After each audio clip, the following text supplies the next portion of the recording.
Ibabaw. Ay, naku naman. Gusto mong malaman kung ano yung ibig kong sabihin, kung paano ito ginagawa. Ayan, tapusin ang ating video and please do me a favor mga idol. Please do subscribe and click our tiny notification bell so that you'll be updated every time we have a new upload videos. Disclaimer din po, ang videos po natin ay para lamang po sa may bukas ang kaisipan at may malawak na pang-unawa. Kung wala po tayo nito, maaari na lamang pong mag-skip at mamili ng mga videos na nararapat para sa inyo.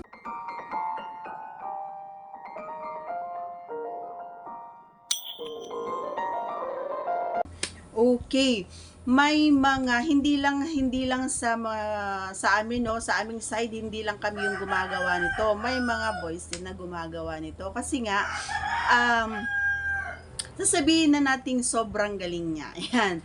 So, may mga kalalakihan talaga na nag-iimbento ng kung ano-ano para lang mapasaya din yung kanilang mga kapareha. Sana pare ko ay ganun ka rin, ano? Magkaroon ka din ng time and effort para lang magkaroon ng alam mo yon, yung mapag-aralan, kumbaga yung mga moves kung saan ay minsan baka hindi mo alam yun yung mga hinahanap-hanap ng iyong kapareha.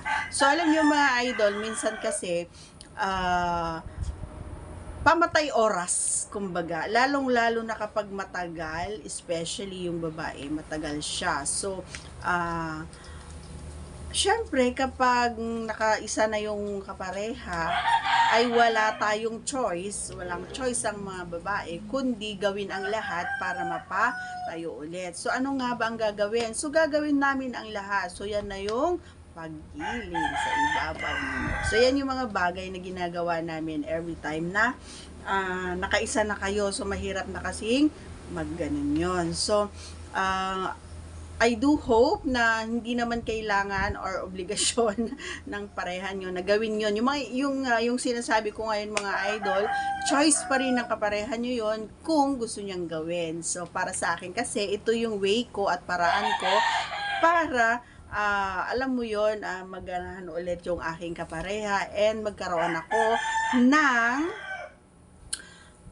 alam mo yon, yung part, kumbaga yung oras na pamatay oras, kumbaga na habang binubuhay natin yung nangalunto ay talaga naman na lahat gagawin kahit giling ka. Ganon. Inagawa ko yun mga idol, yung aking paggiling na ganon. So, kahit din naman yung kapareha ko, every time na alam mo yon, yung siya yung nasa taas, sa ibabaw, ay ginagawa niya rin yun sa akin mga idol, lalong-lalo na kapag alam niya na matagal or alam mo yon, nahihirapan akong kunin kumbaga yung ko.